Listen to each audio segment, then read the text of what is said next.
They laughed before she even stepped down from the wagon. A low ripple at first, then louder, sharper, like stones thrown one by one, because she arrived in a thin cotton dress already dulled by dust and travel, her hair braided too, tightly as if holding herself. Together was the only thing she could control, and most of all because her feet were bare, red and cracked from the cold mountain road, toes curling instinctively against the frozen ground, while the wedding guests, wrapped in wool coats, polished boots, and borrowed finery, stared openly, some whispering, others smirking, a few not even bothering to hide their amusement as the bride they had come to see stood trembling at the edge of the clearing like an afterthought rather than the center of the day, and she knew then, in that first breathless moment, that whatever hope she had carried with her up the mountain had already begun to break, because no one rushed to help her, no woman offered a shawl, no man cleared his throat in discomfort, and the preacher pretended to study his Bible as though shame could be avoided by refusing to look directly at it, and the laughter grew louder when one of the town girls muttered, "Couldn't even afford shoes," followed by another voice, crueler, saying, "Guess the mountain man didn't care what he ordered." And the bride lowered her eyes, not because she agreed with them,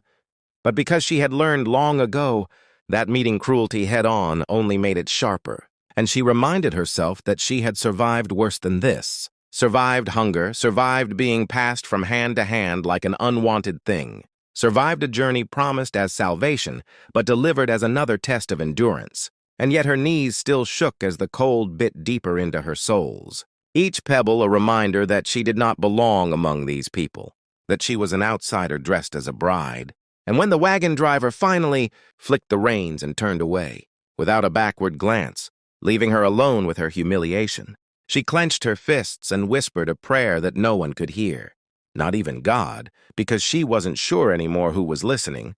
And then the murmurs shifted suddenly, like wind changing direction, as boots crunched against frost behind her, slow and deliberate, heavier than the others, and she felt it before she saw it. The presence of someone who did not laugh, who did not whisper, who did not look away.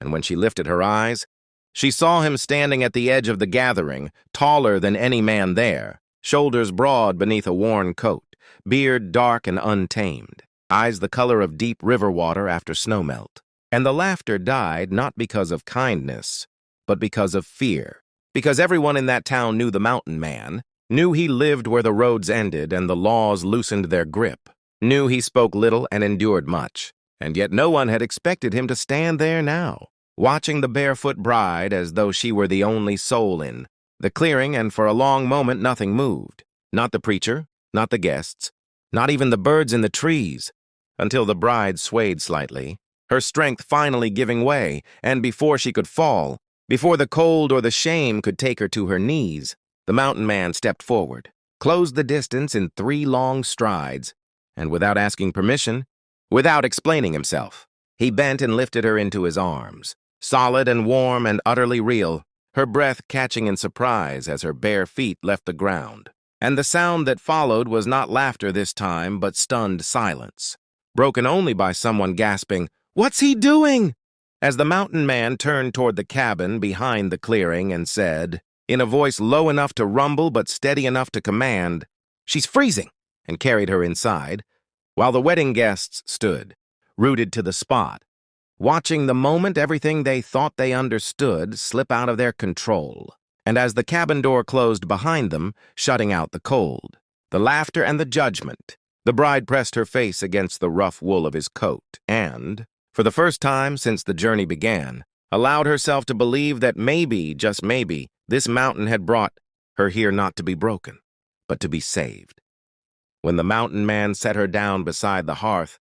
the warmth struck her so suddenly it hurt, firelight licking at the cracked skin of her feet as she gasped and tried to pull them back, shame rising again, but he knelt without a word, hands careful and steady, wrapping them in a thick wool blanket as though this were the most natural thing in the world, as though barefoot brides were not something to be mocked but protected. And outside the cabin the murmurs rose again, confused and angry now, because the story had slipped from their control, because laughter had turned to silence and silence to questions. No one wanted to answer, and inside, As the fire crackled and the cold slowly loosened its grip, she realized her hands were shaking not from fear anymore, but from the strange, terrifying sensation of being safe. And when she finally dared to look at him again, she saw not judgment in his eyes, but resolve, the kind carved by years of solitude and survival. And he told her then quietly that he had known what they were saying, had heard the whispers long before the wagon arrived, how they called her a purchase, a mistake, a woman not worth boots or kindness, and something in him had hardened at that. Because the mountain taught a man many things, but it did not teach cruelty for sport. And when the door burst open and the preacher stumbled in with half the town behind him, demanding explanations, the mountain man stood, placing himself between them and the woman by the fire, his voice calm but unyielding as he said she would not be paraded or humiliated again. Not in his home, not on his land. And when someone dared to scoff that she was barely fit to be. Called a bride, he answered by reaching back, lifting her once more, this time with unmistakable purpose, and declaring that any woman who had walked barefoot through snow to keep her word deserved more respect than the lot of them combined. And the room went quiet because truth has weight, and it presses hardest on those who have none to offer in return. And one by one they left, not defeated but exposed, while she clung to him, heart pounding as she realized the marriage she feared had become something else entirely, not a transaction, not a spectacle, but a choice. And days passed, then weeks, and the town watched from a distance as the barefoot bride healed, learned the rhythms of mountain life, laughed softly for the first time in years, and stood taller with every sunrise. And when winter loosened its grip and spring dared to return, she walked into town beside the mountain man, boots on her feet and fire in her eyes. And no one laughed this time, because kindness had rewritten the story they thought they owned. And as the camera of this tale pulls back, leaving them framed against the mountains that tested and saved them both, remember this: the world laughs quickly and repents slowly, but one act of courage can silence a crowd.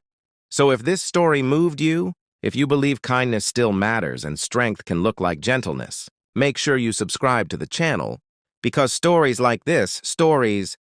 that restore faith in humanity, are only just beginning.